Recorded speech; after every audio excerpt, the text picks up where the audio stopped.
Saudações aos entusiastas do esporte e a motor. Este é o GP Total desde 2001, no endereço gptotal.com.br e também há muito tempo nas redes sociais, nosso Facebook e nosso Instagram. Você está em mais um programa do nosso canal de YouTube, youtube.com/GPTotal. Vídeos novos sempre às noites das segundas-feiras e os nossos cortes especiais durante a semana. Vocês têm acompanhado o nosso GP Total Corrida a Corrida? A gente está lá viajando por 1985, pegamos um DeLorean em 1985, estamos revendo aquela Fórmula 1 de 40 anos atrás, nomes como Alain Prost, Michele Alboreto, Keke Rosberg, Ayrton Senna, Nelson Piquet, Nigel Mansell, todo mundo dessa época do auge da era turbo. A gente já está chegando na reta final do campeonato. Quem não acompanhou, digita lá youtube.com/GPTotal, depois de terminar o programa aqui, clica no diretório de vídeos, acompanha ali o Corrida a Corrida e, claro, já deixa o convite também para que você assine as notificações do canal, sempre deixa o like para a gente poder também gerar esse crescimento, esse trabalho de formiguinha que a gente tem feito aqui, muitas vezes nadando contra a corrente dos algoritmos para promover trabalho sério, trabalho dedicado, com análise e opinião aprofundadas do esporte a motor, que é o que a gente faz aqui. Pauta de hoje, Grande Prêmio da Hungria, 14ª etapa de 24 da temporada 2025.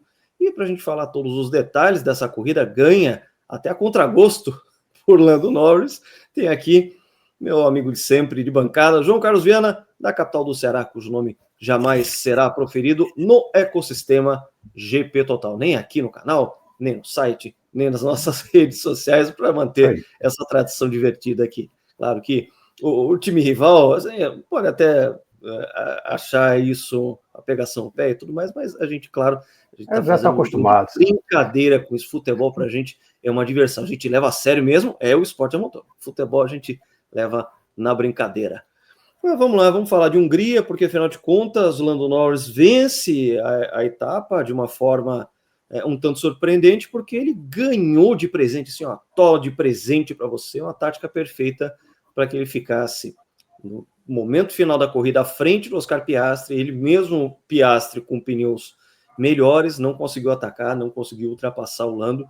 Ele que estava ali atrás do George Russell, meio sem saber o que fazer, de repente ganha de presente uma tática de um pit stop e que a McLaren fez funcionar, acabou passando todo mundo e chegando na frente. Vamos começar pela vitória em si, porque o Lando Norris é uma coisa que tem uma pitada de ironia, porque ele hesitou na largada mais uma vez, ele entrou em modo dando moles, e toda aquela pegação no pé que a gente fala com ele, e não só a gente, outras pessoas também fazendo análise, porque ele realmente tem essas hesitações nas largadas, ficou ali atrás do George Russell, e nisso a McLaren acabou fazendo essa estratégia alternativa que deu muito certo e colocou ele na frente para vencer essa corrida.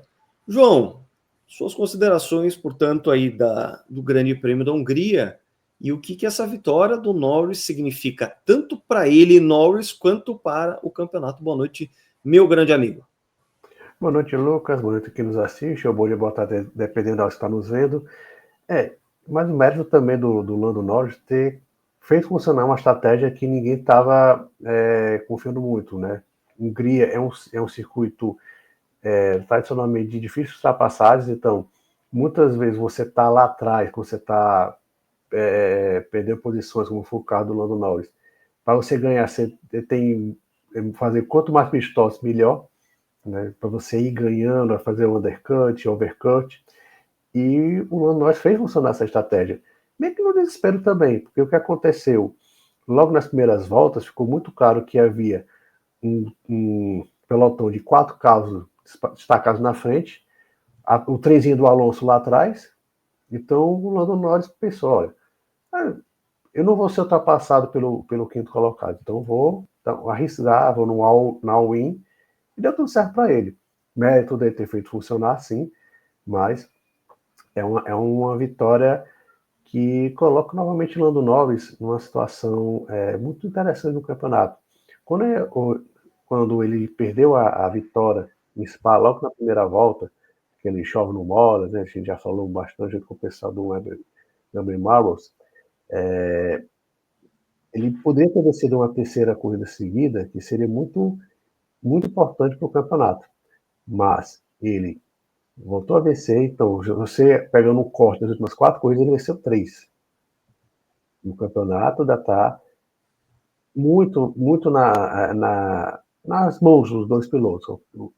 Com o Verstappen cada vez mais para trás, a McLaren dominando o campeonato, principalmente dominando a arte de conservar os pneus, mais uma vez vimos a McLaren, a Ferrari largou na frente, liderou o primeiro título, o Charles Leclerc. A gente vai falar muito de Ferrari dentro. Vamos ter que falar de Ferrari, os 2 fora pilotos. Das pistas, fora das pistas, principalmente. Coisas dentro e fora das pistas. Exatamente. Lembrando que McLaren, falando de McLaren aqui, foi a 4ª dobradinha seguida. Sim, 7ª do ano. E 7ª do ano. Portanto, é muito forte. Um amplo domínio. Realmente um carro que vem sendo sistematicamente o melhor do grid. Só não foi naquele fim de semana do Canadá. E no Canadá ainda o Norris fez aquela bobagem batendo o Piastri e tudo mais. Mas não teve a performance que vinha mostrando durante toda a temporada. Foi um fim de semana de Mercedes. Mercedes esse fim de semana não esteve tão bem, apesar do Russell ter coletado mais um pódio, não fosse problemas de Ferrari, vamos falar de Ferrari, e também um pouquinho de Mercedes, mas assim, McLaren realmente estendendo esse domínio e levando em consideração essa 4ª dobradinha consecutiva. A gente ainda tem, claro, 10 etapas pela frente, mas claro que a gente já faz uma contagem regressiva para que a McLaren seja definitivamente a campeã de matematicamente. Matematicamente. Acho que esse campeonato já foi, já está decidido. A questão de ainda mais levando em consideração que 2026 muda tudo, muda o regulamento técnico e faz com que as equipes tenham menos propensão, cada vez menos propensão a mudarem os seus carros e promoverem alguma melhoria a ponto de começar a vencer sistematicamente. Isso aí eu acho beira que o impossível. A chance é remotíssima. Eu acho que a única equipe que ainda tem alguma motivação a vencer em 25 seria a Ferrari, até para não passar um ano em branco. Ele vai falar de Ferrari, mas eu acho que a única equipe que ainda tem alguma ambição de vencer seria a Ferrari, mas seria uma coisa assim muito como a Mercedes, uma coisa muito pontual. Mercedes e Red Bull. As vitórias do Max também foram vitórias assim, talvez com exceção de Imola, que realmente ele dominou, ele bateu 20 segundos na McLaren naquela ocasião. Em Suzuka ali foi algo que o Max tirou da cartola gigantesco, se aproveitou das características da pista e venceu. Mas tirando essas situações, acho que a única equipe que daqui era fazer um bonito, uma vitória, seria a Ferrari, mas vai falar mais na frente da Ferrari.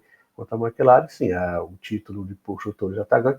Isso é muito bom, porque com o Max Verstappen cada vez mais para trás, quase 100 pontos do Piastri, a McLaren dominando, a Red Bull chegou em 9º, né? McLaren, Mercedes e Ferrari ali brigando ali por lugar do pódio, mas bem para trás. Então, a tendência é que os pilotos da McLaren fiquem cada vez mais soltos para brigar entre si e repetir corridas. A corrida as ameaças que haviam não existem mais.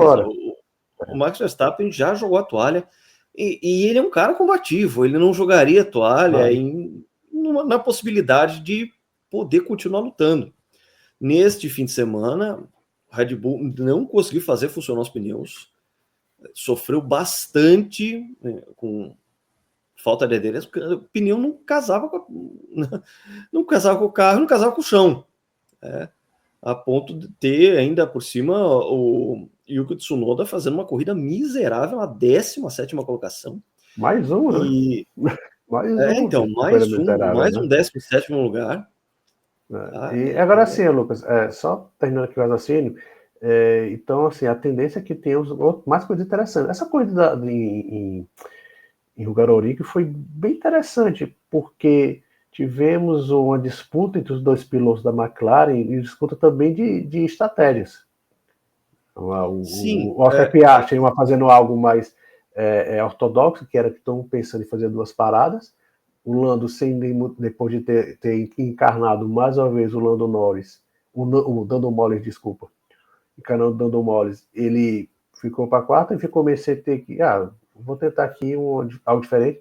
E as duas estratégias se cruzaram, porque os dois se receberam a bandeirada com menos de 7 décimos de diferença entre eles. E, novamente, o Hungaroring, que é um circuito old school, já foi a 40ª edição esse ano, e é um circuito reputado por ser difícil numa ultrapassagem. Por mais que o Piastri tenha chegado com bem mais pneus, ele tirou de 4 para 1 segundos em pouquíssimas voltas, pouquíssimo tempo, mas ali, ele não, a partir dali, por mais que ele tentasse, fustigasse o Lando, o Beto também do Nando, ele vacilou, sim, vacilo feio na primeira volta, mas depois ele fez funcionar a estratégia, se defendeu muito bem. Agora, aí vai falar, Lucas, eu acho que o nosso querido Zac Brown deve ter que trocar a cueca depois daquele mergulho que o Piastri deu no na penúltima volta. Penúltima, acho que ali ele... É muito engraçado que as câmeras mostraram a equipe McLaren, todo mundo se olhando, rindo, aquele riso nervoso, assim, meu Deus do céu, não acredito que eles quase fizeram isso. O famoso eu tô rindo, mas é de nervoso, realmente. Não, exatamente. Então, assim, agora sim, a chance de mais corridas como a desse domingo se repetirem tende a acontecer mais e mais vezes, e é bom para a gente, podemos ver uma disputa de campeonato em ritmo, em um nível muito alto. Não em um nível altíssimo, como foi falado, mas assim, um nível bem interessante, que dê para entender bastante, entender em termos de esporte, né? Vai ser uma disputa dentro da pista, sem muita intromissão da McLaren, os dois indo para cima um do outro. E apesar das falas, Lucas, não sei se você concorda com isso, apesar das falas que está tudo bem em cima da McLaren, eu não sei se está tão bem assim. Eu vejo algumas coisas meio forçadas. Não tem como estar bem, porque é realmente uma disputa de pilotos com o título. Você cria automaticamente uma tensão. Você não tem, como por exemplo, vou dar um exemplo aqui da Sauber, a gente vai falar de Sauber, obviamente, um ambiente colaborativo entre o Nico Hülkenberg e o Bortoleto. Os dois já perceberam que um é ameaça para o outro. Cada um ali tem um propósito, tem um papel, tem um porquê estar na equipe. Tá? E eles se apoiam, eles genuinamente se apoiam. Não é aquela coisa de tentar parecer bonzinho, ou de parecer legal, descolado, ou cuti-cuti, seja lá o que for. Os dois realmente se gostam, se auxiliam, criam um ambiente colaborativo. Só que agora a gente tem ali um Norris e um Piastri que estão diretamente ligados ao primeiro título mundial. A gente vai ter um campeão inédito esse ano. Já está escrito isso, que a gente vai ter um campeão inédito. Justamente porque o Max não tem como lutar contra essa McLaren, que está na 4ª dobradinha seguida e vem sendo sistematicamente o melhor carro durante a temporada. Mais uma temporada que está todo mundo jogando a toalha, porque 26 muda tudo. Estão aí as táticas de pneus. Claro, a gente aproveita para contextualizar a legenda. As tarjas em amarelo são os pneus mais macios, os brancos enduro, e as tarjas que estão com o rachurado são de pneus já usados. Algumas voltas, por exemplo, dadas em treinos. A gente percebe, por exemplo, o Alonso, que chega numa ótima 5ª colocação, ele passou toda a corrida com pneus já usados. Ele começa com pneus mais macios, vai para a segunda parte da corrida com os pneus duros também já usados. Enquanto o Bortoleto fez uma excelente 6ª colocação com 2 pneus novos. E a gente percebe fundamentalmente entre Norris e Piastri justamente a mudança fundamental de que o Norris faz apenas uma parada, troca por um jogo de pneus duros usados, enquanto Piastri, Russell e Leclerc, cada um vai para a tática de 2 paradas. A tática que, pelos cálculos de todas as engenharias, era o que fazia mais sentido. Só que o Norris, estando ali preso atrás do Russell, ele faz um overcut, ele estende esse período em que ele fica com os pneus macios, e só pouco antes da metade da corrida ele troca, fazendo com que ele mude a janela, ele corra muito mais de cara para o vento, e ele acha um ritmo de prova ideal para que ele, ao final, no último terço de prova, quando todos fazem os seus últimos pits, e a gente vê ali um Piastri que estava reagindo ao que o Russell e Leclerc estavam fazendo, foi reativo, porque ele para logo em seguida, ele acaba ficando atrás do Norris. Claro, você tem ali uma perseguição muito forte, mas acaba que o Norris faz o papel dele. Deixar isso bem claro, o Norris ganhou a melhor tática de presente, mas ele fez por merecer a vitória, porque ele encontrou um ritmo ideal e depois, no fim da prova, conseguiu segurar o Oscar Piastri. E promoveu, sim, uma caçada, mas que não resultou em ultrapassagem e resultou naquele dive bomb que foi até um pouco destrambelhado. Talvez Piastri também precise aprimorar os seus dons de exercer pressão, colocar pressão. A gente vem falando aqui durante a temporada que tudo que vem acontecendo com o Lando Norris, ele não é por consequência de algum mind game promovido pelo Piastri. O Piastri não está tendo que jogar pressão, falar o trash talk, ou seja, botar pressão no Lando Norris através do declaratório, exemplos, né? O Lando não é de nada, a gente sabe que o Lando vai hesitar nas largadas, a gente sabe que o Lando sucumbe à pressão, esse tipo de declaração, que, claro, isso cria uma inimizade enorme, mas que também não deixa de ser um subterfúgio lícito, se você está num ambiente extremamente competitivo. Você joga a pressão para o teu rival de alguma forma. O declaratório é uma ferramenta para isso, tem essa possibilidade. Tá? E o que a gente vem falando durante a temporada, a gente já está na 14ª etapa de 24, é de que o Oscar Piastri, por enquanto, ele simplesmente baixou a cabeça e tem trabalhado. Tá? E agora a gente vê que ele também precisa trabalhar um pouco essa questão de exercer pressão quando ele quer se mostrar apto a ultrapassar alguém. A gente viu um dive bomb ali, um tanto destrambelhado. De repente, o cara vai dar no meio do Norris e você tem uma crise instalada na McLaren. Tá? Da mesma forma, quando a gente falou muito, a gente criticou demais o Lando Norris por aquela manobra destrambelhada no Canadá, se assemelhou muito ao que o Lewis Hamilton fez com o Button lá atrás, 2011, no mesmo circuito, no mesmíssimo trecho, parecia um replay, parecia que eu estava vendo de novo aquela cena dos dois carros ainda prateados. A gente falou que o Lando não tinha traquejo para pressionar rivais, e agora a gente vê que o Piastri também tem isso como um objetivo a ser alcançado. Piastri pode ser campeão esse ano, é a maior possibilidade que eu consigo enxergar, mesmo diante de um campeonato que, como eu sempre venho falando, sistema de pontos, o abandono tem um impacto muito maior do que a coleta, a soma de pontos, você ser regular.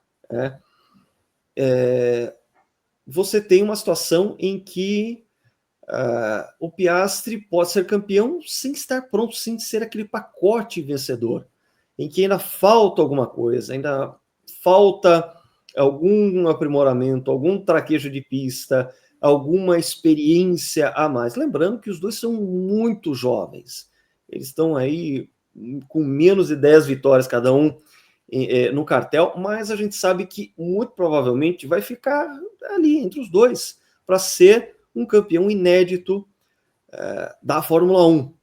Então, vamos ter aí 10 etapas para ver o quanto cada um também evolui, porque os dois têm janela, os dois têm margem para evoluir enquanto pilotos. E enquanto pilotos que vão sofrer cada vez mais pressão, porque o campeonato vai afunilando, eles estão muito próximos na tabela de pontos, nada garante título para um ou para outro, com 10 etapas ainda a serem disputadas, mas vai ser muito interessante esse aspecto particular, a gente tentar observar o quanto cada um vai evoluir enquanto piloto para chegar ali na última etapa, ou na penúltima etapa, com o status de campeão da temporada 2025 da Fórmula 1. Lembrando, né, Lucas, só completando o seu raciocínio, são dois pilotos jovens e sem muita experiência nessa situação de brigar por um título de Fórmula 1. O Lando, ele tem um vislumbre ano passado, ele foi vice-campeão, mas ele demonstrou estar completamente despreparado para enfrentar... Não, estava muito verde ano passado, muito verde. Completamente. Ainda mais enfrentando um cara como o Verstappen. A gente até consegue achar alguma evolução para o Lando Norris, mas porque ele estava verde demais em 2024. Sim. Muito verde. Sim, exatamente. E era um piloto... ainda mais com ainda menos milhagem. Né? Menos milhagem ainda que o Norris, que estava verde. Ainda mais frente ao Max Verstappen, que era um cara fenomenal e carimbado já com experiência. Exatamente. Com casca de lutas, de outras lutas até mais complicadas, até mais próximas. E o Piastri nem isso. Então são dois pilotos que vão para o seu primeiro título, provavelmente um dos dois será o campeão no final da temporada 2025, mas eles poderão ganhar uma grande experiência num campeonato que tende a ser decidido sim nas últimas corridas, se não na última, na penúltima, na antepenúltima foi ano passado, né? Que por mais que o Max tivesse sofrido muita pressão do Lando, né? Ele matou o campeonato na última etapa. Então, eu acredito que esse título de 2025, ainda mais com os pilotos da McLaren correndo muito soltos, vai ser decidido lá para a penúltima, última corrida. Talvez, como você falou, Lucas, como é um campeonato muito longo, distribui muitos pontos, por sorte, assim, sorte entre aspas, não está tendo tanto abandono, né? Cada um teve se não um zero, quase zero, né? O Piastri teve foi nono ou foi décimo na Austrália, não vou lembrar agora. Naquela coisa que choveu, ele rodou, ele quase abandonou. Foi nono. Foi nono, com 2 pontos, e o Piastri zerou no Canadá. Então, até nisso eles estão... O Lando, desculpa. O Lando entrou no Canadá, então eu acredito que o campeonato... Até nisso eles estão muito próximos, então é bem provável que esse campeonato vá aberto até muito próximo do fim. Eu ainda vejo o Piastri um conjunto melhor, apesar da pouca idade, ter menos milhagem, mas o Lando é um piloto muito rápido. Um dia bom ele consegue extrair uma ótima estratégia que ele ganhou de presente, como você bem falou, Lucas, nesse final de semana. Mas o problema é que o Lando ele não dá aquela confiança, mesmo tendo de 3 vitórias nas 4 corridas, de manter esse momento. E chega lá, vai na Holanda, encaixar pro Max na frente da torcida dele, consegue 4 vitórias, vira o campeonato. O Lando não passa essa confiança. O Piastri sim, tanto que o Piastri inventou aquela sequência de 5 vitórias contra 2 do Lando, todo mundo pensou, opa, acho que agora ninguém segura o Oscar, né? O Lando deu essa resposta, mas ainda assim ainda vejo o Piastri um conjunto maior. Mas como você falou, Lucas, ele ainda está... Talvez ele vai ser campeão por falta de coro, né?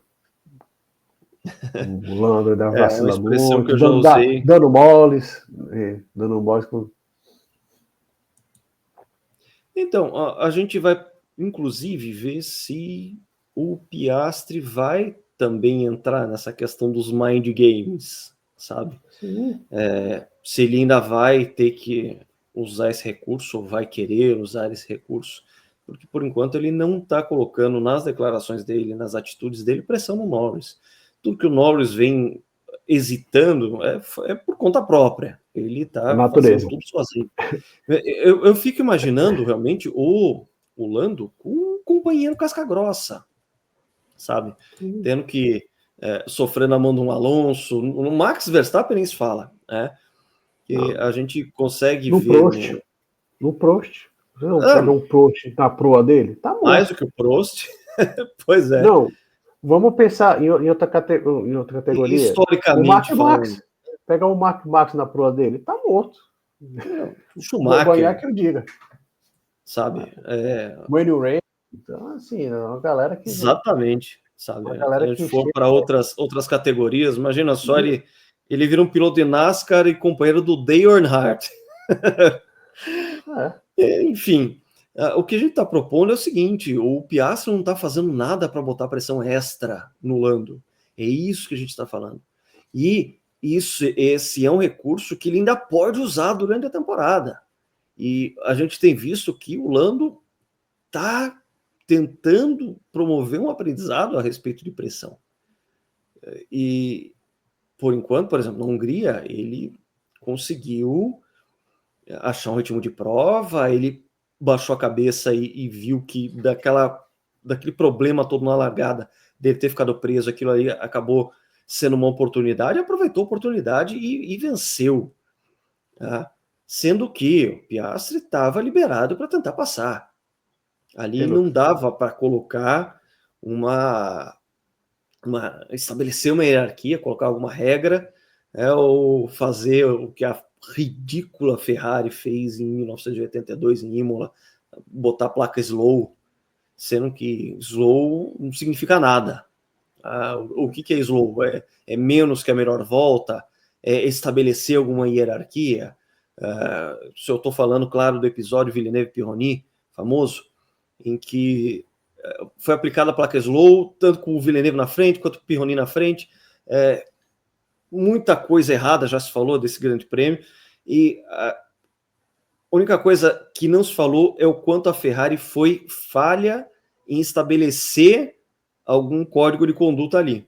Voltando para a Hungria, ali não tinha nada, ali estava aberto. Né? O McLaren só não queria que um desse uma porrada no outro, só isso.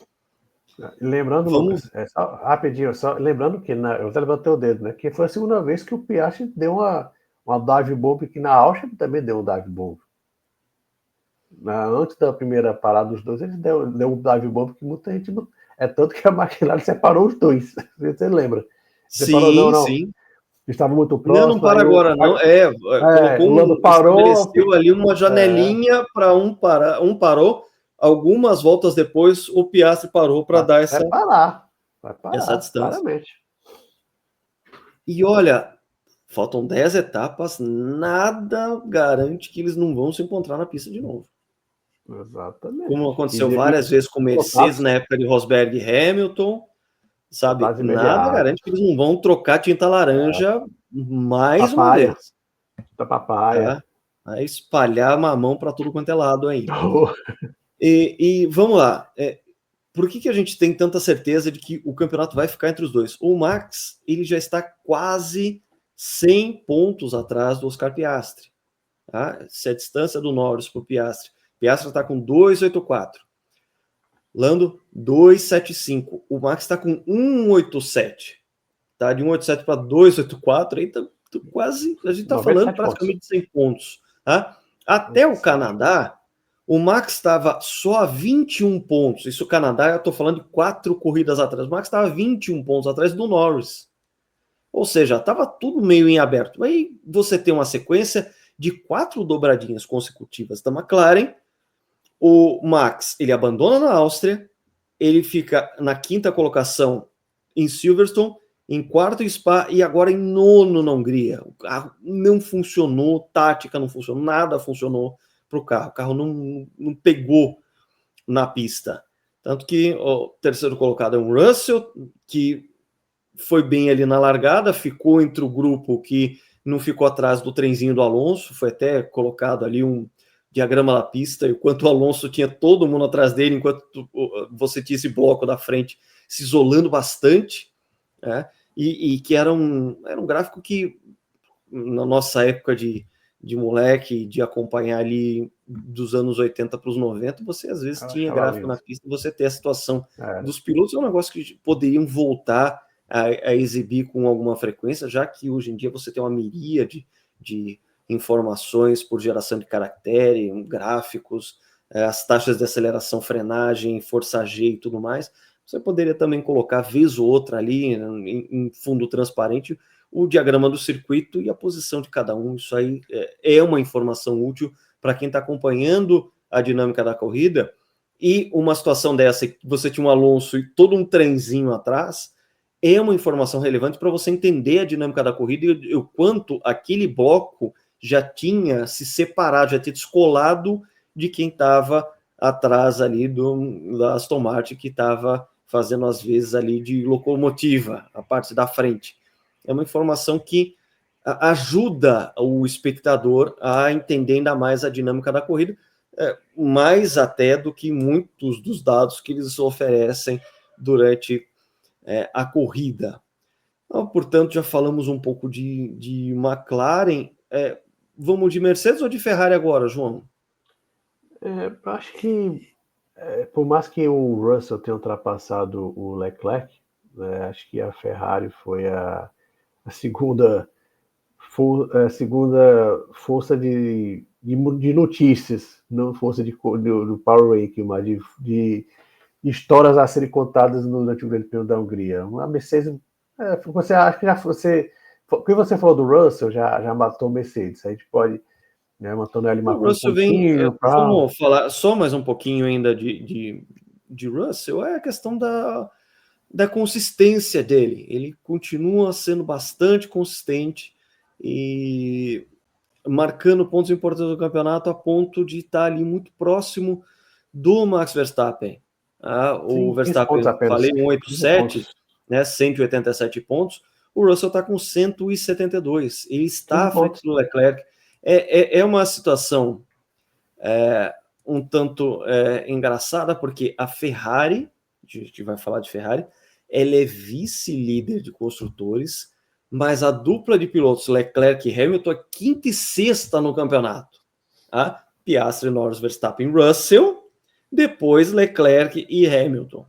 Os dois bastante à frente do Kimi Antonelli, mas em uma situação que é um tanto curiosa, você ter só o quinto e o sexto colocados de uma tabela de pontos de piloto, quando somados você tem a equipe que é vice-líder de construtores, está um pouquinho à frente de Mercedes. Vamos aproveitar e falar dos números também. McLaren, Mercedes, 559 pontos, virtualmente campeã de construtores, mesmo com 10 etapas por serem disputadas.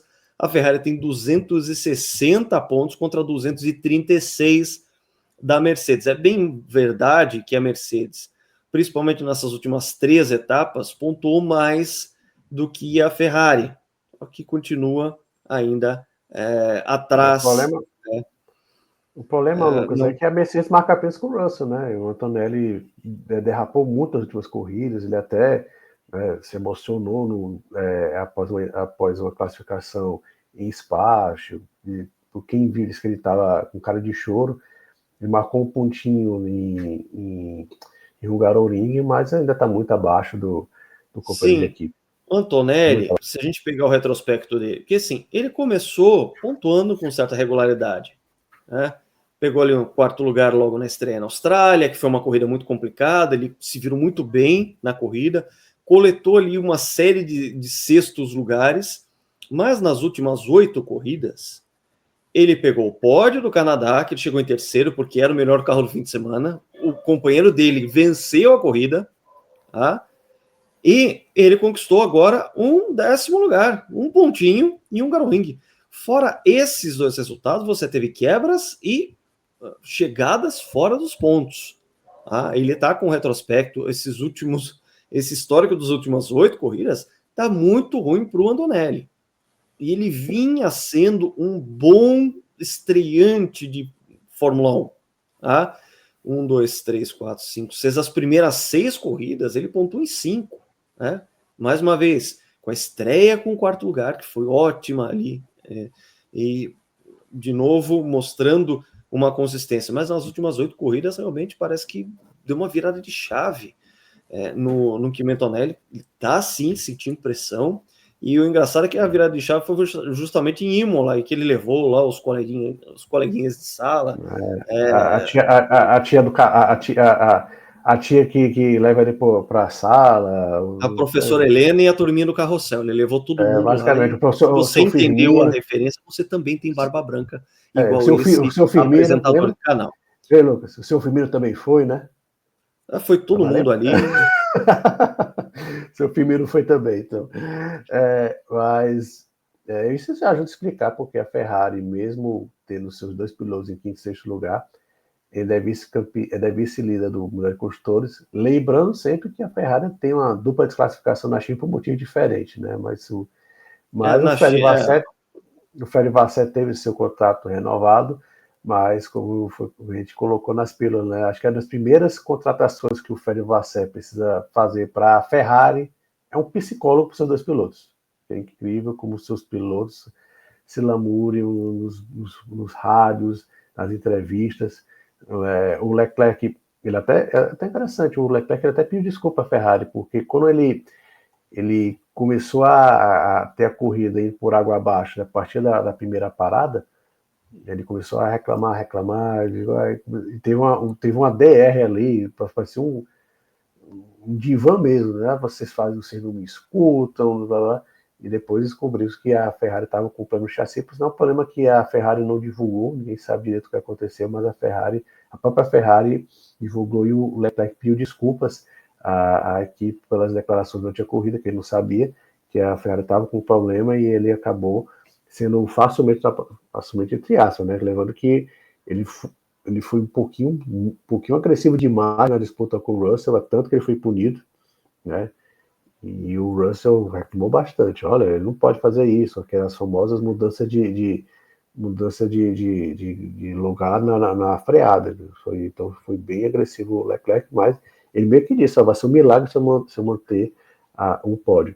Agora vamos no ponto neurálgico da Ferrari. Pelo menos o Leclerc está mostrando alguma coisa. Foi uma pole surpreendente. Sim, eu vou falar de Leclerc. Então, a gente vai se ater ao Leclerc por enquanto, porque ele marcou uma pole espetacular.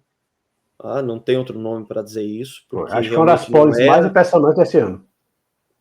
Talvez sim, talvez a mais impressionante de todas. Porque realmente foi um desempenho que ele mesmo ficou surpreso. Sim, ele estava surpreso. Ele começou muito forte a corrida, e a partir já da 9ª volta, ele já é instruído no rádio a fazer algumas mudanças de regulagem que já deixam ele mais suscetível a problemas, e você tem um último stint dele de pneus, que ele está com pneus com pressão acima do que seria o ideal para você ter um bom desempenho, e a corrida dele, ele passa a ter um ritmo de prova até 2 segundos mais lento. Isso devido a esse problema de chassi que não foi revelado pela Ferrari. E se não foi revelado pela Ferrari é porque envolve algum segredo do chassi e que, obviamente, pode, demonstrar até alguma vulnerabilidade da Ferrari, não física, mas vulnerabilidade no sentido de estar escondendo alguma arma secreta que os outros, a concorrência não deva se meter nisso. Mas, de qualquer forma, o ritmo do Leclerc era tão complicado que, mesmo no começo da prova, ele tinha um ritmo de prova melhor do que no final, sendo que no final ele já estava 70 quilos mais leve por causa do consumo do combustível. Mesmo estando 70 quilos mais leve, ele estava virando mais lento do que no começo da corrida. Claro que numa leitura, sem você saber o problema do chassi, a primeira coisa que você vai pensar é que a Ferrari não estava conseguindo fazer funcionar os pneus mais duros, pneu faixa branca. Só que realmente não foi o caso. E já desde a 9ª volta, a Ferrari já tinha identificado algum problema grave, porque acabou causando essa perda toda de desempenho, e ele acabou virando presa fácil para o Russell. Não tão fácil, mas fácil no sentido de ritmo de prova, não de quanto foi dura a batalha entre os dois, envolvendo sim frenagens que são questionáveis, que são passíveis de uma análise um pouco mais aprofundadas para saber se o jogo não foi duro demais. Tá? Para mim, estaria sim passível de punição você mudar a sua trajetória durante a frenagem, a não ser, claro, que você já esteja comprometido com a tomada da curva e você não tem um carro ainda, um rival a meio carro de você. Claro que isso aí é questão de você oferecer espaço, não é exatamente de uma regra de meio carro. Regra de meio carro não existe, mas de você ter exata noção dinâmica de alguém que fala assim, olha, se o cara já mergulhou por dentro, eu não tenho como já me comprometer com essa trajetória, a não ser que você vá num sentido de, olha, o cara que bata em mim, e aí você corre, claro, o risco de jogar a corrida fora, pódio fora, pontos em campeonato de construtor que são muito importantes. Portanto, fica aí a questão de que sim, o Leclerc tinha as condições de fazer um fim de semana muito melhor do que fez. A Ferrari teve um problema no chassi que não revelou, e claro que isso aí abre possibilidades para você especular. Isso é sempre muito complicado quando você quer analisar coisas que são tão complexas quanto é Fórmula 1 e todo o aspecto técnico que ela envolve. É muito, muito, muito interessante a Ferrari ser mais transparente nesse sentido. Sim, provavelmente é algum problema. A Ferrari, se for uma equipe muito política, então não querer revelar, ser algo, tem algo sim por trás. Mas como eu falei, estava falando, pelo menos o Leclerc mostra desempenhos que não é acima do potencial da Ferrari, mas pelo menos você percebe um piloto comprometido em sair da situação, pelas próprias declarações dele. Aí nisso a gente vai, como eu falei, no ponto neofrágico da Ferrari, que é as declarações do Hamilton. Hamilton, que não devemos esquecer, ele já estava anunciado na Ferrari desde fevereiro de 2024, então havia uma expectativa gigantesca para essa reunião entre a grande marca em termos de equipe da Fórmula 1 e o senhor dos números, né, que é uma expressão que o Lucas gosta muito de usar, é o senhor dos números. E até passado metade da temporada, já dá para afirmar que essa união, esse relacionamento, está abaixo da expectativa. Não tem como negar. E o próprio Hamilton já está deixando muito claro isso, com declarações que eu considero desastrosas para um piloto que é multicampeão, acostumado a vencer. Ok, ele já tem 40 anos, ele tem que, se ele quiser ser campeão pela Ferrari, ele tem que mostrar serviço rapidamente, mas você abrir a boca e dizer, eu sou um inútil, absolutamente inútil, pelo amor de Deus. E no final, a Ferrari provavelmente precisa trocar de piloto. Mas, Lucas, no domingo, o Hamilton, que, vamos lá, enquanto o Leclerc fez uma pole sensacional, botou a Ferrari num lugar que não era, potencialmente não era para estar, que a McLaren dominou todos os treinos livres, e até o Q2, o Hamilton foi eliminado no Q2, largou em 12º, optou logo de cara para apenas uma parada, uma largada de pneus duros, logo na largada perdeu 2 posições, ficou ali atrás do trem do DRS, né, do trenzinho do tio Alonso, e por lá, e só recuperou essas posições, na 12ª posição que largou, foi a mesma 12ª posição que ele chegou. E, lógico, depois de ter soltado todas essas declarações polêmicas depois da classificação, o pessoal caiu em cima, o que o Hamilton ia falar depois da corrida. E a galera deve ter ficado muito decepcionada, porque o Hamilton soltou outra que, olha, estou com um mau pressentimento, tem alguma coisa acontecendo ali nos bastidores que não estão me agradando.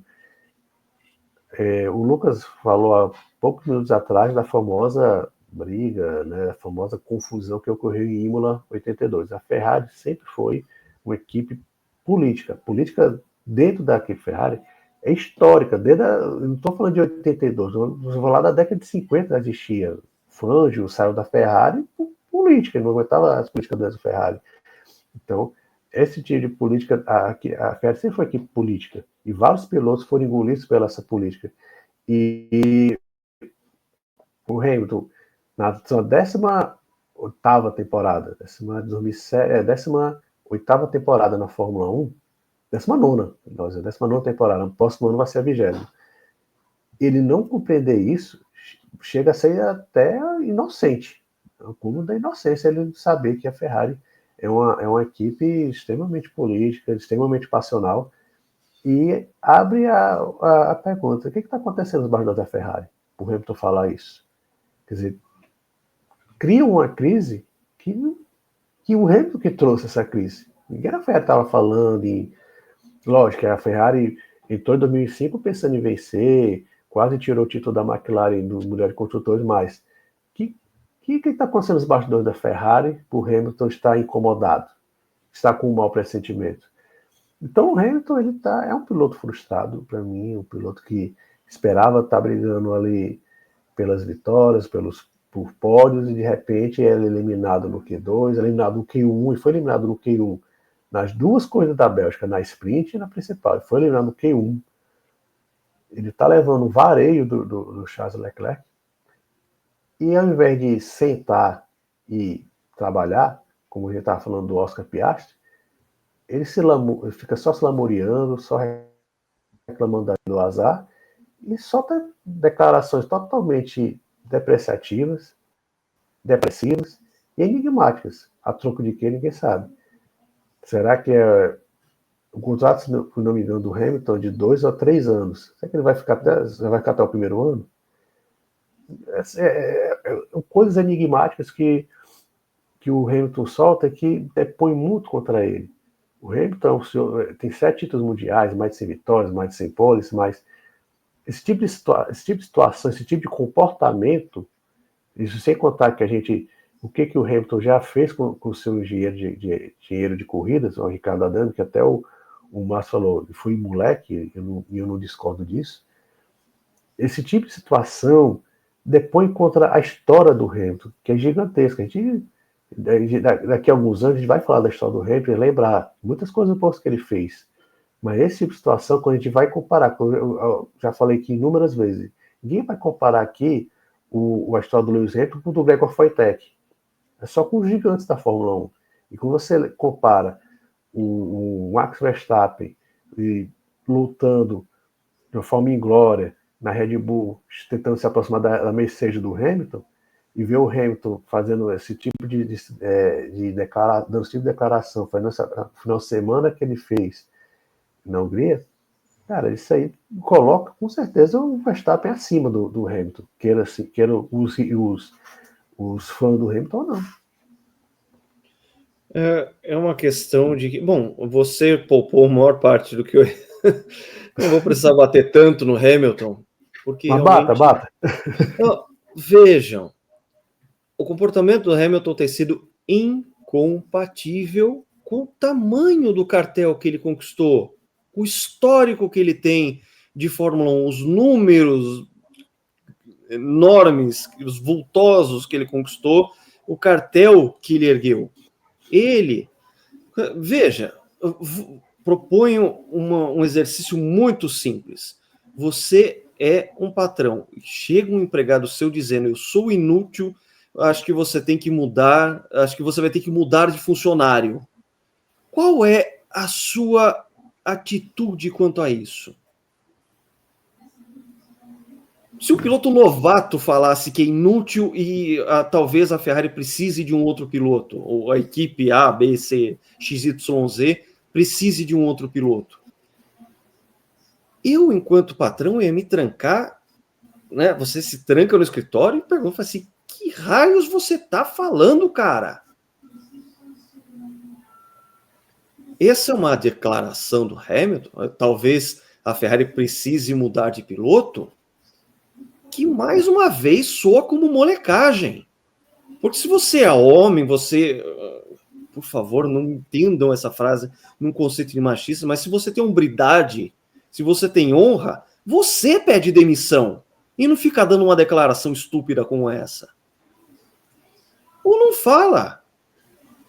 Porque é o tipo de coisa, por exemplo, guardadas as devidas proporções, os devidos contextos, foi como, por exemplo, o Jânio Quadros pedindo renúncia para o Congresso.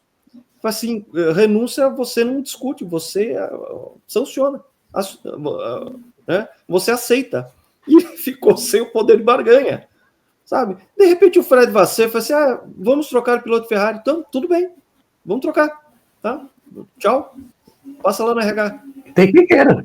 Vai ter muita gente querendo ir para a Ferrari, sabe? O Hamilton não está ajudando. Isso aí cai naquilo que eu vim falando há tanto tempo. O maior rival de Lewis Hamilton é Lewis Hamilton. Tanto dentro da pista quanto fora da pista. O que ele está fazendo depõe contra Lewis Hamilton. Como é que pode um negócio desse? E depois ele vai, e depois quando ele liga o modo nice guy dele, I'm grateful, e blá blá, né? É sempre o gratidão, é o senhor gratidão. Tô trabalhando com a equipe, trabalhando muito forte com a equipe. Fica difícil defender o Lewis Hamilton, difícil você colocar ele numa posição de gigante que os números dele trazem, pelo seu histórico, pelas corridas de excelência, pelos títulos mundiais, por tudo que ele já fez na pista. Fica difícil você não diminuir Lewis Hamilton diante de uma situação dessas. É constrangedor, sabe? Falta ali um Niki Lauda, que foi tão importante para ele na fase de Mercedes, de falar algumas coisas ao ouvido, aqueles famosos embargos auriculares, para que o Hamilton não saísse dos trilhos, principalmente numa equipe que tinha sempre o melhor carro.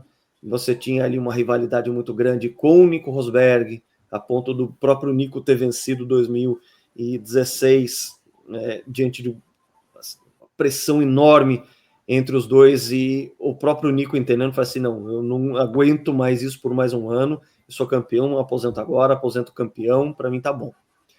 E nunca mais falou em Nico Rosberg na Fórmula 1, sem problemas. Agora, não dá, sabe? Se eu fosse o Fred Vasseur, ia me trancar na sala e falar assim, que raios você tá falando? Você quer sair? Pede demissão. É o famoso, e isso aí, o cinema brasileiro nos trouxe essa frase, pede para sair. Então pede para sair. Pede para sair. Sabe? Você é o 01, pede para sair. Seu 01, pede para sair. Seu moleque, pede para sair. Sabe? Ou é caveira ou é moleque. Por favor, seja caveira, Lewis Hamilton. Seus números dizem que você foi caveira por muito tempo. Sabe? É que, mais uma vez, usando Tropa de Elite como uma analogia, a gente está vendo a versão moleque. A gente gostaria muito de ver o Lewis Hamilton caveira, ainda mais uma Ferrari. Com a importância que tem a Ferrari, com a importância que essa união estava formando dentro do universo da Fórmula 1. Eu insisto em dizer o tamanho dessa aliança. O senhor dos números da Fórmula 1, o cara que tem o maior cartel, os maiores números, se aliando com a equipe histórica da Fórmula 1, a equipe que está desde 1950, a equipe que é sinônimo de Fórmula 1, essa frase de Nigel Mansell. Ferrari é sinônimo de Fórmula 1. Quando ele assinou com Ferrari, ele deixou isso bastante claro. Tá? Tem sido um desastre do começo ao fim, e esse desastre tem sido por parte de Lewis Hamilton. A Ferrari está mais fraca em relação ao 2024? Claro que está. A Ferrari que, como você mesmo bem lembrou, João, quase ali bateu a carteira da McLaren no título de construtores ali no finzinho, ficou bem próximo uma da outra. Agora, a gente sabia que ia ter um passo evolutivo de McLaren, aquela coisa toda, Márcio Madeira mais uma vez acertando na mosca ao dizer que McLaren estava com cara de campeão do ano seguinte, e a gente vai ter o campeonato de construtores para a McLaren e campeonato de pilotos também, com campeão inédito, batemos nessa tecla novamente. Agora, o Leclerc está lá e está batendo sistematicamente o Hamilton. Hamilton, fora aquele ponto fora da curva, que foi o sprint da China, e uma exibição muito boa em Silverstone, que tem muita mão de Silverstone, e que fez com que o Leclerc também virasse a Ian Hard lá do do desenho da Hanna-Barbera, também quem tem cabelo branco, barba branca também vai entender a referência, né? Ó vida, ó céus, enfim. Psicólogo para Ferrari, viu? Porque toda vez que um bate o outro de uma maneira muito enérgica, muito forte, você tem ali os dois no melhor estilo Meu Mundo Caiu e o mundo acabou. Sabe? É muito complicado isso, porque a gente quer falar muito sobre pilotagem e a gente vem aqui no GP Total, a gente se propõe a fazer análise e emitir opinião. A gente gostaria muito de falar muito mais dos assuntos de pista, mas o extra-pista também tem ganhado esse protagonismo por causa de atitudes como essa, mais uma vez infantis, do Lewis Hamilton, que vão totalmente contra a grandeza que ele conquistou ao longo de sua história. Ele está se prejudicando, está sendo ali uma doença autoimune dele mesmo. Ele mesmo está prejudicando o próprio corpo, a própria trajetória, com falas como essa, eu sou inútil, talvez a Ferrari tenha que pegar outro piloto. Você consegue, vamos lá, para quem gosta de história da Fórmula 1, você consegue imaginar qualquer campeão mundial de Fórmula 1 falando isso? É realmente impossível. Até mesmo, vamos pegar um exemplo bem pontual e que dá para entender muito bem isso aí. George Scheckter, 1980. Scheckter foi campeão em 79, a Ferrari T5 em 80 simplesmente não funcionou. Os outros carros evoluíram de maneira dramática, a Ferrari ficou pelo meio do caminho. Ela evoluiu só um pouquinho, o tantão de evolução para as outras equipes.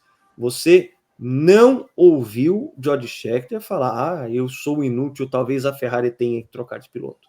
Ele teve a hombridade de, ao final do ano, se aposentar da Fórmula 1. Sem falar isso de declaração. 30 anos de idade apenas. Niki Lauda, também no auge ainda. Niki Lauda, treinos Grande Prêmio do Canadá, 1979. Ele simplesmente parou o carro e saiu de lá e falou assim, Bernie, deu para mim, tô indo embora, mais. Cansei de andar em círculos, peguei o meu capacete e vou embora. James Hunt, no meio do Grande Prêmio de Mônaco, olha, Walter Wolff, me paga só metade do $1 milhão que você me prometeu para pilotar a equipe Wolff. Para mim já deu também, estou aposentando, já estou cansado de Fórmula 1, o carro não funcionou do jeito que eu queria, estou saindo fora. Não é declaração, acho que eu sou inútil, acho que a minha equipe precisa de outro piloto. Isso não se fala. Nem os novatos é falarem isso. Sabe? Nem o Yuki Tsunoda, coitado, está na 7ª corrida já sem pontuar. Termina fora dos pontos, ele não vai dizer que é inútil e que a Red Bull precisa de outro piloto. Meu Deus do céu, Lewis Hamilton, se ajude. Ajude a te ajudar, né? Ajude a te ajudar. Me ajude a te ajudar. Realmente é inacreditável que o Hamilton falou. Eu acho que de domingo ninguém falou muito, mas domingo também ele abriu uma especulação do que está acontecendo. Cria uma crise onde não existia, está cavando crise, o que só piora a situação. Porque daí ele fica um intrigueiro ainda por cima. Um chiqueiro, né? O que tem dentro baixo da Ferrari? Ou seja, eu quero dizer, a Ferrari sempre foi um caldeirão político desde o Ferrari nem era velho, era só comendatório, ele é um velho. Então, assim, é inacreditável como o Hamilton cara, ele não se ajuda. Então, por mais que ele tenha fãs, seja um cara que tem recorde em cima de recorde, mas, cara, quando a gente olhar para o final da carreira dele, esse tipo de situação vai vir à tona e, cara, você imagina, ele fala tanto de Ayrton Senna, você imagina o Ayrton Senna ali em 92, desculpa a palavra, puto, porque ele não conseguia bater a Williams e chegar, Ron Dennis, cara, eu sou um inútil, eu não quero ficar mais aqui. Alguém imagina o Senna que o Hamilton fala tanto dele, o Senna falando isso pro Ron Dennis, Ron, cara, não dá mais, eu sou um inútil, cara, o Berger tá andando tanto quanto eu vou troca de piloto aí, bota qualquer um aqui, bota o Hackney aqui no meu lugar, o Michael Andretti, que você tá nos Estados Unidos. Cara, não dá. Uma frase que não vai estar na boca de nenhum piloto da Fórmula 1. Essa é a questão. E a gente está falando de um cara que tem mais títulos, mais vitórias, mais poles, etc, etc. Sabe? Voltando à primeira frase, é a questão de incompatibilidade. É uma frase que não é para ser dita nem no nosso dia a dia do emprego, sabe? Se a gente se sente inútil, se a gente acha que a nossa vaga seria melhor para uma outra pessoa, a gente vai lá humildemente e fala assim, olha, vamos fazer um acordo aqui, sabe? Então vou melhorar, pessoal. Né, eu não estou me sentindo bem. dá para fazer um acordo aqui, eu recebo uma rescisão, etc e então, tal, e pronto, mas ainda sabe? assim, Não Lucas, fala esse tipo de coisa. Mas olha, ainda eu não estou rendendo bem, eu realmente, né, fiquei abaixo da expectativa que eu queria, a nossa parceria não está dando certo como a gente almejava, eu acho que é melhor a gente encerrar por aqui, sabe? Meu Deus do céu. Porque assim, se você dá uma declaração dessa de porta fechada com o Vasser, é uma tudo coisa. bem. Agora, você vir a público falar isso, que comportamento é esse? Tá? Eu estou transferindo isso para o nosso dia a dia, a nossa rotina. Porque todo mundo aqui tem emprego, precisa trabalhar, tem chefe, e mesmo quando é chefe, tem que lidar com cliente, com fornecedor, lidar com pessoas, você não vai dar uma declaração dessa. E se dá uma declaração dessa, é fechado com alguém de maneira confidente. Fala assim, olha, eu estou me sentindo... Né? É muito diferente o Hamilton se trancar no escritório do Vasser e falar assim, Vasser, eu estou me sentindo inútil aqui. Tá? E ele não disse, olha, coloco o meu cargo à disposição, que é uma coisa de hombridade também. Acho que todo mundo já teve uma situação em que você pensou em dizer ou falou, e eu, por exemplo, já tive uma situação dessa, falei assim, olha, coloco o meu cargo à disposição.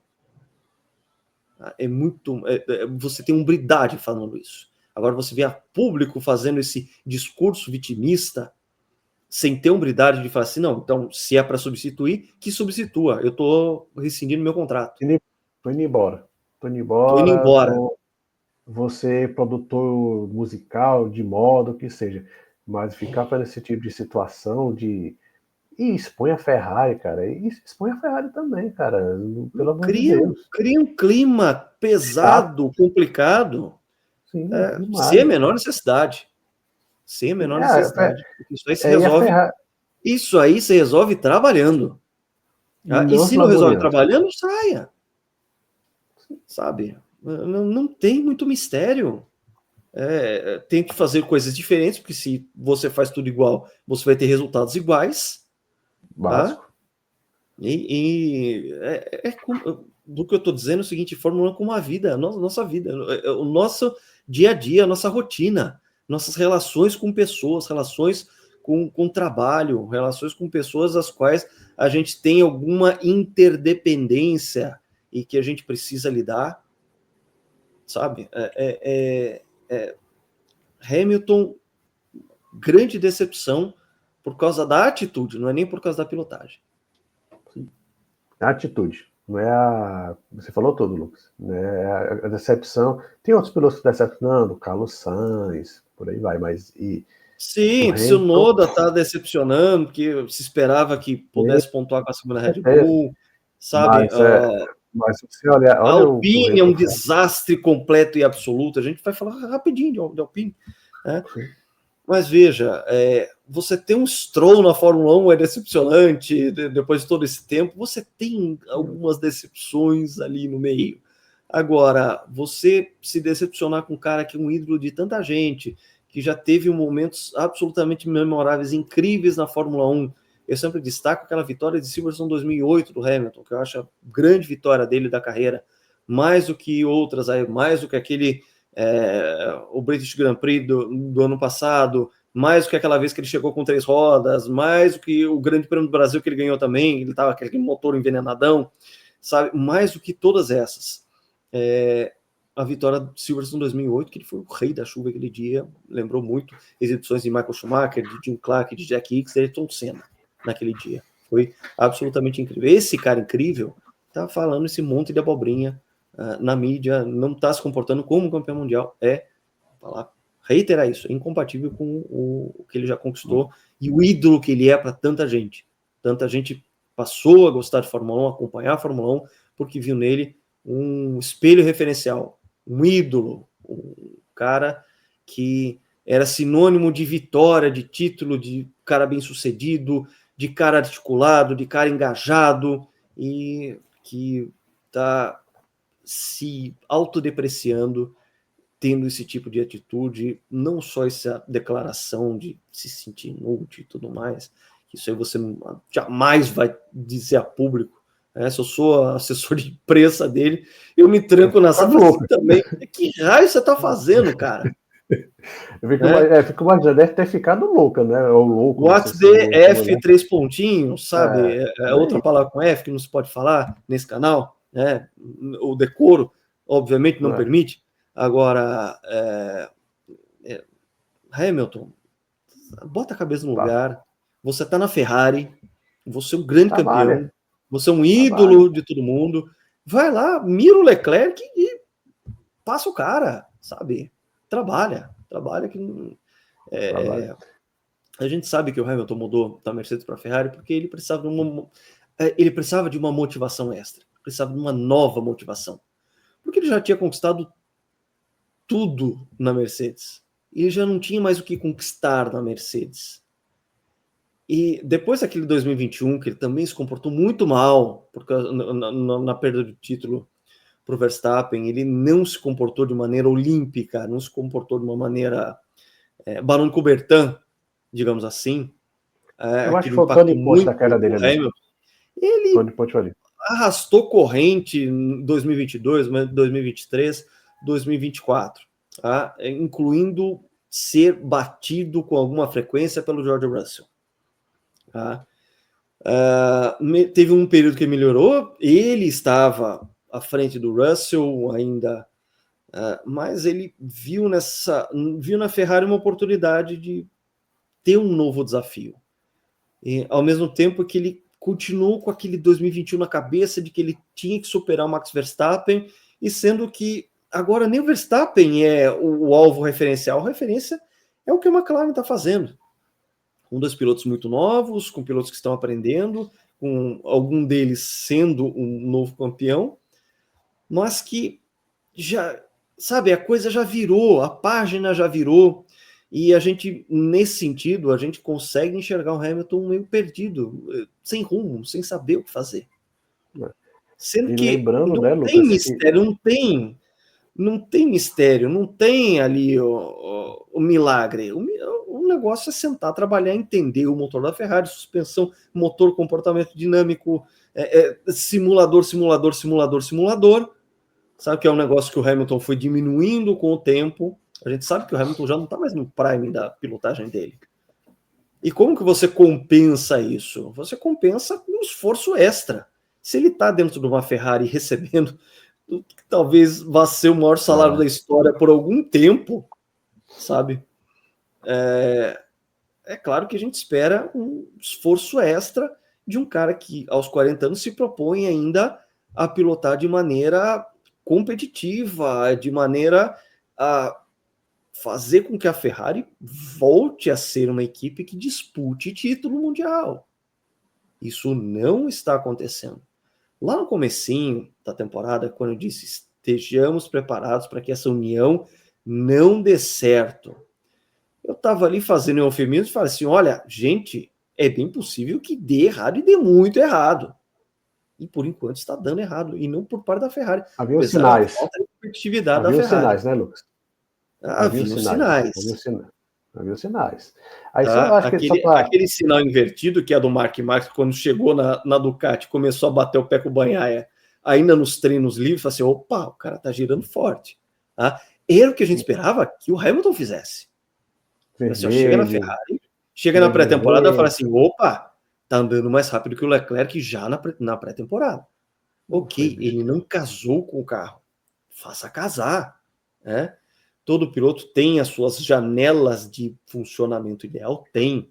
Mas um cara tão versátil quanto o Lewis Hamilton, que conquistou tanta coisa, a gente esperava ele ter essa janela um pouco mais ampla, de falar assim, olha, nunca lidei com o motor Ferrari, o comportamento dinâmico do carro e tudo mais, fala muito do motor por causa do freio motor, que é talvez a parte mais diferente entre Ferrari e Mercedes. Na Mercedes ele usava pouquíssimo freio motor, ele tem que usar freio motor agora na Ferrari, está estranhando demais isso. E quando a gente estranha muito alguma coisa, a gente condiciona o cérebro a acompanhar aquilo. Você condiciona o cérebro a conseguir lidar com aquilo. O condicionamento cerebral é uma coisa incrível e a gente aprende durante a vida que a gente assimila situações em que a gente muda a forma de processamento daquilo ali e consegue lidar com aquilo. Porque a vida da gente é resolver problema. E o Hamilton tem esse problema. Fala assim, olha, tem esse problema pela frente, encare o problema de frente. Pegue o touro pelo chifre. Vai lá e faz o que você sempre fez, Lewis Hamilton. Sem esse tipo de declaração. E ele ganha para isso. Ele ganha muito bem para isso, Ganha muito bem, muitíssimo bem. Muito bem. 1% do salário dele faria mais da metade do Globo ser felicíssima. 1% do salário dele. Certeza. Sabe?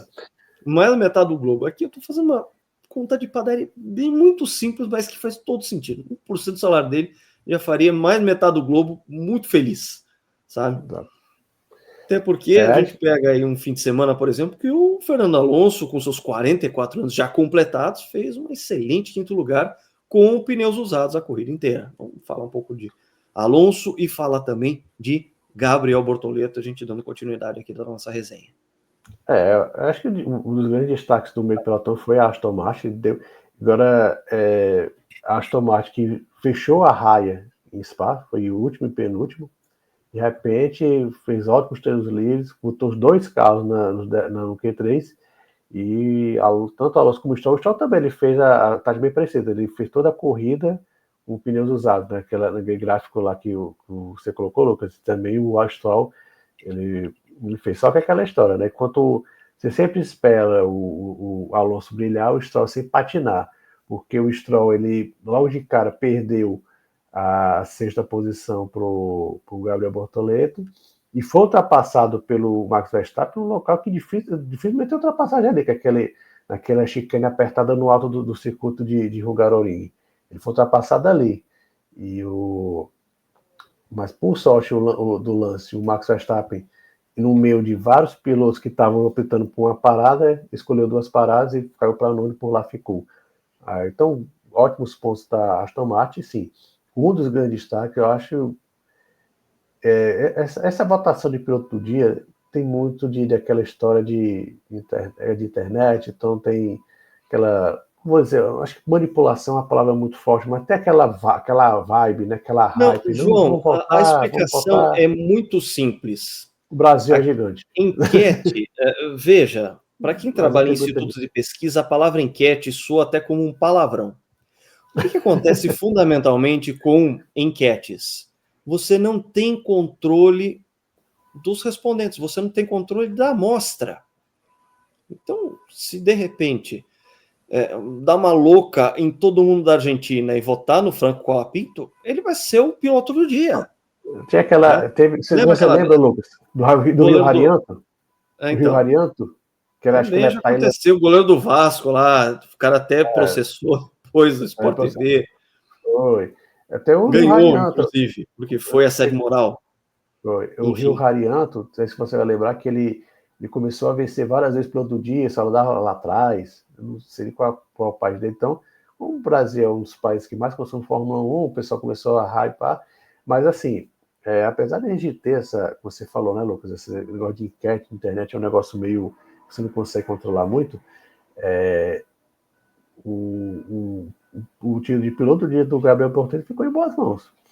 O Gabriel Bortoleto, ele vai demonstrando na Fórmula 1 que ele fez na Fórmula 3 e Fórmula 2. Ele começa o ano de forma exploratória, aprendendo o carro, a equipe, conhecendo novas pistas, e ele vai evoluindo. A Sauber teve uns upgrades em Barcelona que deram um grande pulo. A equipe pulou de pior equipe do grid para ali quinto, sexto, sétima equipe, brigando ali entre os 10 primeiros, e o Gabriel Bortoleto novamente se classificou muito bem. O Bortoleto, que já está se ficando com essa fama de um ótimo piloto em de classificação, ele está na frente no head-to-head com o Nico Hülkenberg. Nico Hülkenberg a gente já elogiou bastante, com merecimento, é um piloto competentíssimo. E o Gabriel, em termos de classificação, está à frente do Nico Hülkenberg. E o Gabriel fez uma senhora corrida, sempre entre os 10 primeiros. Ele chegou a estar simplesmente entre Alonso e Verstappen, 6 títulos ali, e ele se comportou, ele se não Ele se classificou à frente de Max Verstappen, isso é sempre importante. Sim. Ele já está ficando reputado como um ótimo piloto em ritmo de classificação, mas ele se comportou de forma belíssima na prova, fez valer a estratégia da Sauber, que a gente estava até falando no meio da coisa, pô, a Sauber vai parar uma vez, está errado, mas o Gabriel Bortoleto, como a gente falou, ele vai melhorando. Então, um dos destaques positivos ele está melhorando a parte de gestão de pneus, que é importantíssimo na Fórmula 1 atual. E ele está começando a gerir bem os pneus, e ele fez valer a estratégia de uma parada. Teve um certo momento que ele quase foi ultrapassar por Lance Stroll nas paradas, ele se manteve, ele se impôs e ficou na frente do Lance Stroll, e conseguiu uma ótima sexta posição, melhor posição da curta carreira do Gabriel Bortoleto na Fórmula 1. E, novamente, ele está em clara evolução, como esperado. Foi na Fórmula 3, com a Fórmula 2. Vamos falar, acho que vale até para falar, né, já que estamos falando do brasileiro, do título do Rafa Câmara, né? É um piloto que ele é um piloto Ferrari. É que o Bortoleto, ele foi campeão da Fórmula 3, ele não tinha a ligação com a McLaren, com o título conseguiu a ligação com a McLaren, e depois ele rompeu o contrato para ir para a Audi. E o Rafael Câmara, desde 2022, é um piloto Ferrari, e está fazendo uma road to Fórmula 1, podemos dizer assim, impecável, né? Ele perdeu ele foi campeão da Freca, e agora é campeão da Fórmula 3 no primeiro ano. E interessante, o estilo, mesmo ele estando na mesma equipe do Bortoleto da Fórmula 3, foi um campeonato de estilo bem diferente. Que o Rafa Câmara começou um campeonato muito forte, de estreia, vencendo corrida, abriu uma gordura para um campeonato da Fórmula 3, é um campeonato meio. A gente falou aqui de um pouquinho de mundial de motorista, meio que a Moto 3 é pessoal se batendo, errando, o cara de repente larga em primeiro, na outra coisa larga em 20º, tralalá, e ele foi administrando o campeonato e venceu com um título, com uma corrida de acidente, é importante falar, e a safra brasileira tá boa, né? Temos um Bortoleto aí em franca evolução, chamando a atenção, apesar de que, né, Lucas, a gente conhece muito bem a imprensa britânica, né? Vamos falar dos novatos do 2025 aí, coloca Antonelli, Bergman, em inglês. Tá no destaque, Rafael Câmara.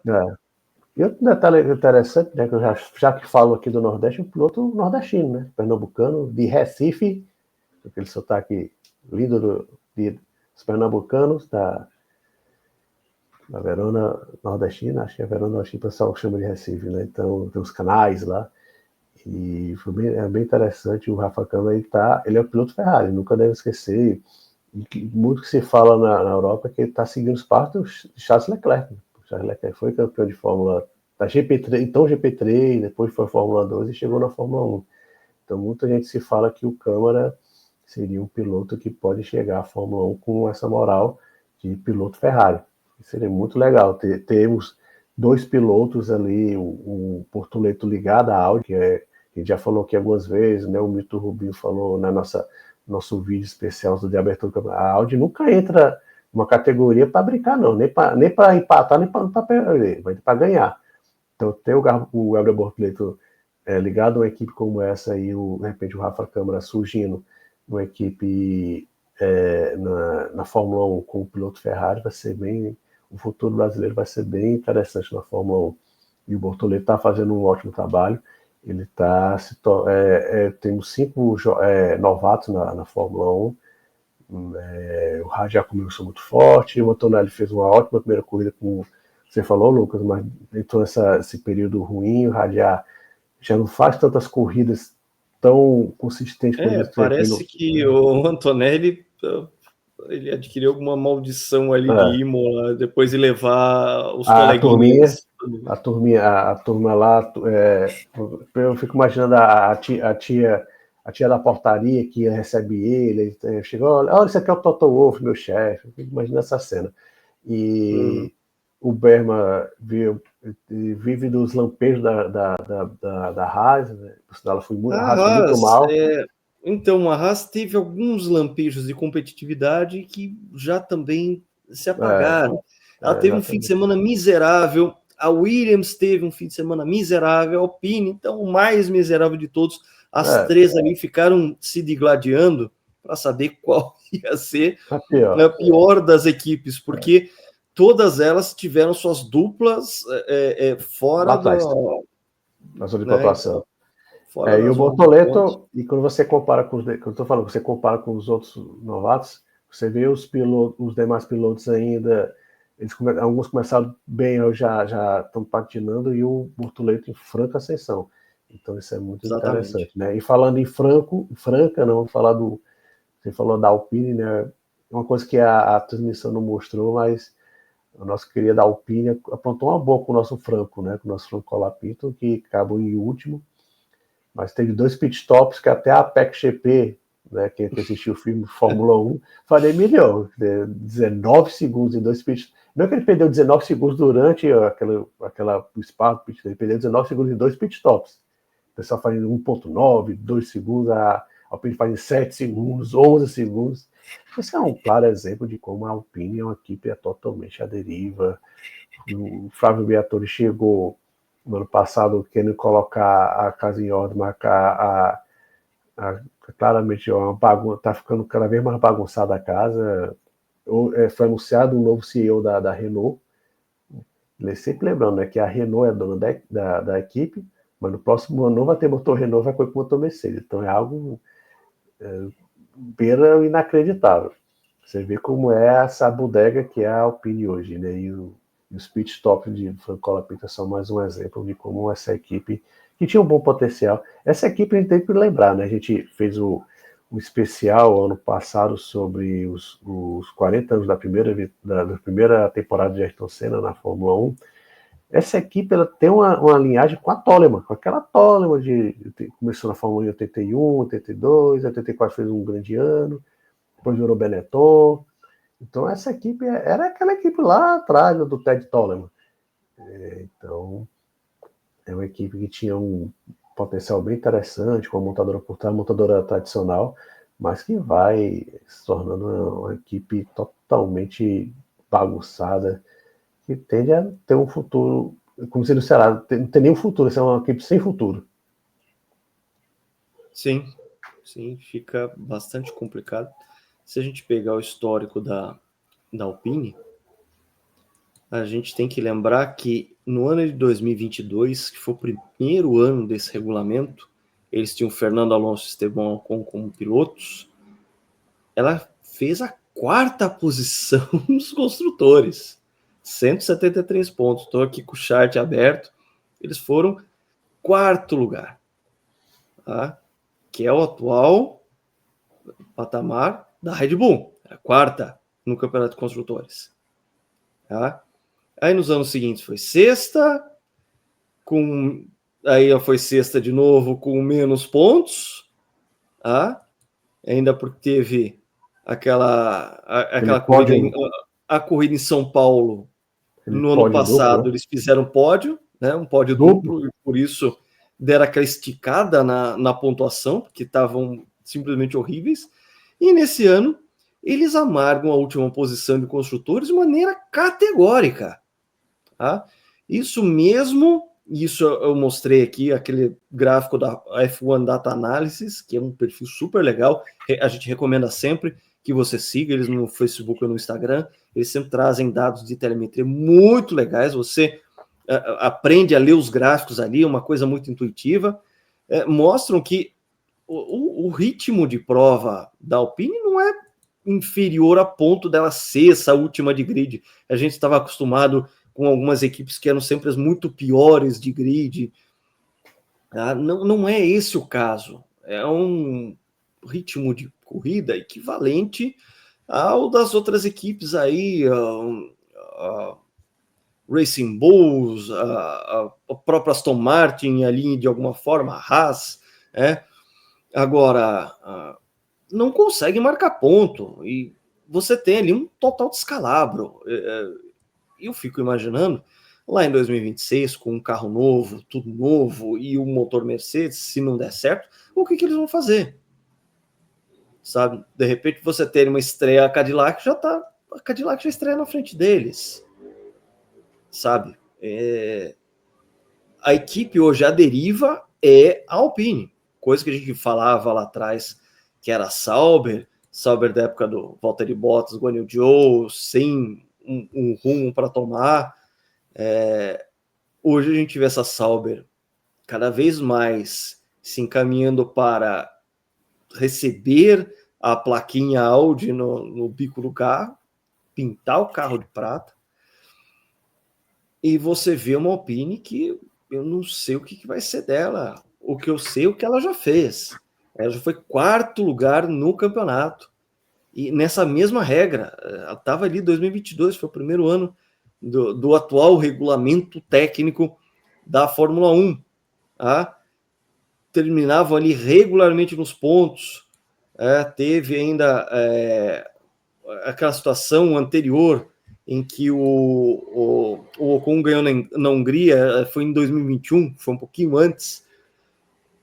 A Alpine está longe de conseguir qualquer coisa.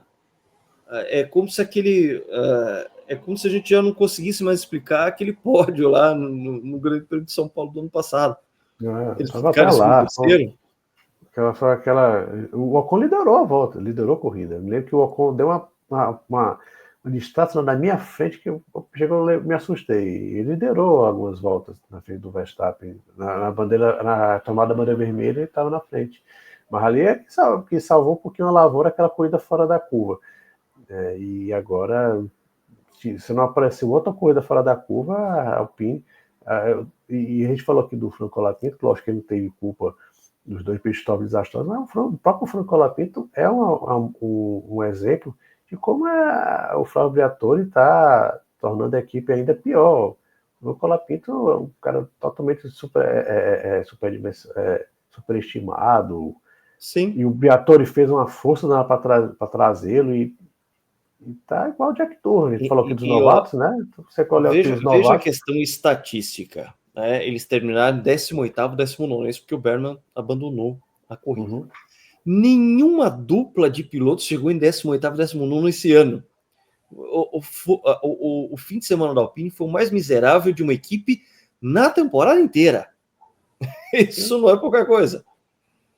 E o Gasly já demonstrou durante esse ano que ele é um piloto que é capaz de colocar esse carro na Q3, chegou em 6º lugar na Inglaterra.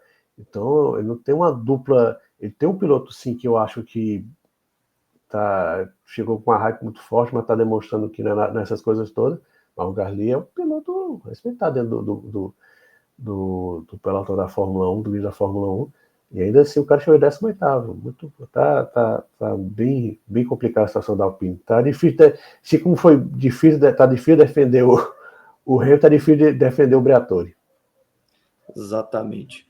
Fórmula 1 agora entra num período de férias. Vai voltar o Grande Prêmio da Holanda. Vou até pegar aqui, ver a data direitinho. Porque 31 de agosto, que é aniversário da minha mãe. Então, são as férias trabalhistas da Fórmula 1, que a gente vai ter ali em 31 de agosto. A gente está hoje aqui fazendo esse episódio após o 3 de agosto, que foi o Grande Prêmio da Hungria. A gente volta com a Fórmula 1 em 31 de agosto, e daí de 31 de agosto vai direto para 7 de setembro, que é o Grande Prêmio da Itália. A gente ainda vai ter provas em Baku, Singapura, Baku, Azerbaijão, né? Singapura. A gente vai ter mais uma corrida nos Estados Unidos, Texas, Circuito das Américas. Hermanos Rodrigues, México. Interlagos, Grande Prêmio de São Paulo, na semana do Enem. No ano que vem vai ser semana do Enem. Até agora eu não entendo quem fez o calendário de 2026, enfim. De São Paulo vai para Las Vegas, grande prêmio, terceiro e último grande prêmio dos Estados Unidos da temporada. Ainda tem o Qatar, em Losail, e mais uma vez encerrando a Fórmula 1, no dia 7 de dezembro, a gente vai ter a etapa final em Abu Dhabi, sendo que as 3 últimas provas vão ser em sequência, vai ser 22 de novembro Las Vegas, 30 de novembro o Grande Prêmio do Qatar e 7 de dezembro Yas Marina com o Grande Prêmio de Abu Dhabi, a finalíssima. Viagem bem curtinha. Aquele apertadão. Viagem bem curtinha, né? Viagem bem curtinha. Las Vegas, Qatar, em uma semana. É um espetáculo esse pessoal que trabalha no calendário da Fórmula 1. Vamos falar que eu sou velho, que eu sou saudosista, mas assim, não precisa de tanta corrida, gente. A gente adora a Fórmula 1. Existe aquela máxima, é melhor um fim de semana com Fórmula 1 do que sem Fórmula 1. Ela faz todo sentido a frase. Mas quando você coloca muito de um produto, você tem uma super oferta, você desvaloriza esse produto. Banaliza. Lei da oferta e da demanda. É o básico de lei econômica. Tá? Você gerando alguma escassez, né? Você valoriza, inclusive, e lembrar, a expectativa que você tem, você lembra mais das etapas, a coisa não fica banalizada, fica dissolvida, banalizada, dissolvida, tá? Como a gente tem hoje as ultrapassagens de maneira muito dissolvida. As ultrapassagens memoráveis é uma coisa que desapareceu com o advento do DRS, as memoráveis mesmo, antes do DRS, me desculpem. Tá? Os que acham que a Fórmula 1 começou em 2010, os que acham que a Fórmula 1 começou a partir do Drive to Survive, desculpa, gente. Ultrapassagem memorável é antes de tudo isso. Tá? As ultrapassagens que realmente marcaram quando aconteceram e que ecoam até hoje na história da Fórmula 1. Tá? E a gente tem, portanto, aí esse pequeno período de férias. A gente vai ter, claro, alguns materiais muito legais, muito interessantes aqui no GP Total. A gente está encerrando o nosso GP Total Corrida a Corrida da temporada 1985. Tem sido muito legal relembrar essa temporada de primeiro título do Prost, os personagens que fizeram parte disso, como eram os carros, como eram os circuitos, tudo que acontecia naquela época, toda aquela diversidade de cores, de engenharias, guerra de pneus, enfim, uma Fórmula 1 muito diferente. A gente tem feito aí uma jornada muito legal, e o que eu posso dizer é o seguinte, dou um pequeno spoiler, esse nosso período de férias da Fórmula 1 não vai ser período de férias para a gente vai continuar trazendo materiais muito especiais. A gente já fez uma entrevista que assine as notificações do canal, vocês vão adorar saber, uma entrevista inédita com um piloto de Fórmula 1 que não dá entrevista. Tá? Esse é o único spoiler que eu vou dar. É uma entrevista longa com o piloto, a gente já fez entrevista, a gente está legendando, porque a entrevista foi feita em inglês, a gente vai fazer ali legenda em português quando está em inglês quando está em português, para que a gente possa ter um maior alcance também. Por quê? Porque é uma entrevista que, na própria língua inglesa, esse piloto nunca deu.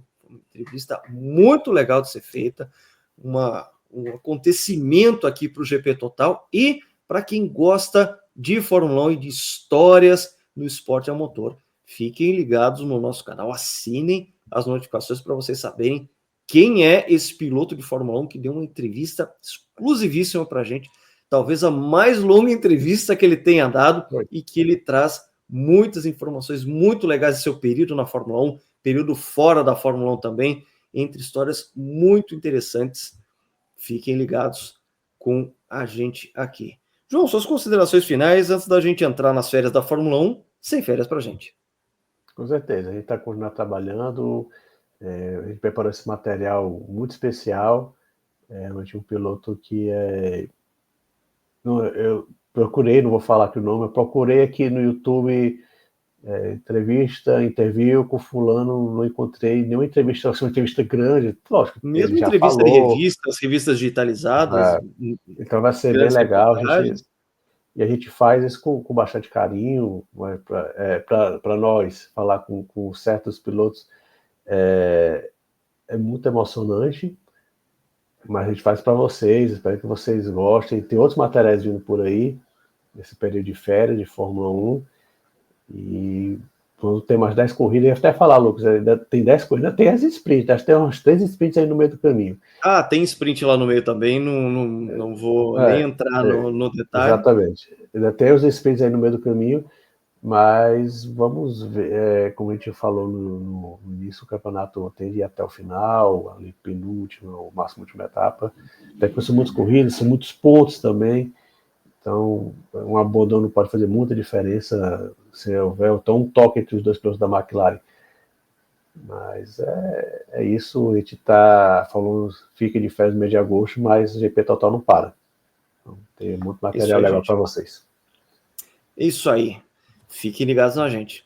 A gente acabou de passar da barreira dos 800 assinantes do canal. A gente fica super contente com esses números. E a gente continua aqui no nosso trabalho de formiguinha, conquistando cada pessoa que gosta desse universo do esporte a motor, gosta das histórias. São 75 anos de Fórmula 1 e muitas histórias também do esporte a motor em si.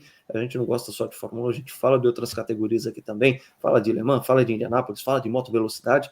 E a gente tem esse entusiasmo pelo esporte a motor. Eu uso essa palavra, esporte a motor. Por quê? Porque é tudo que envolve o motor, ou seja, 2 ou 4 rodas. A gente também fala bastante aqui das 2 rodas. Fiquem ligados com a gente, vocês não vão se arrepender. E, é claro, a gente já pede também que você divulgue o nosso canal para quem também gosta do esporte a motor e também gosta desse tipo de conteúdo que a gente faz, que muitas vezes, como eu disse, é um pouco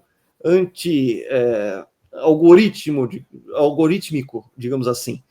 A gente não segue aí fórmulas prontas, a gente não sabe fazer TikTok, vídeo curto, essas coisas, não é com a gente quer fazer análise de profundidade, na nossa opinião, a gente relembrar fatos históricos, fazer conexões com fatos passados, essa é a nossa vocação, esse é o GP Total. Grande abraço a todos e até a próxima.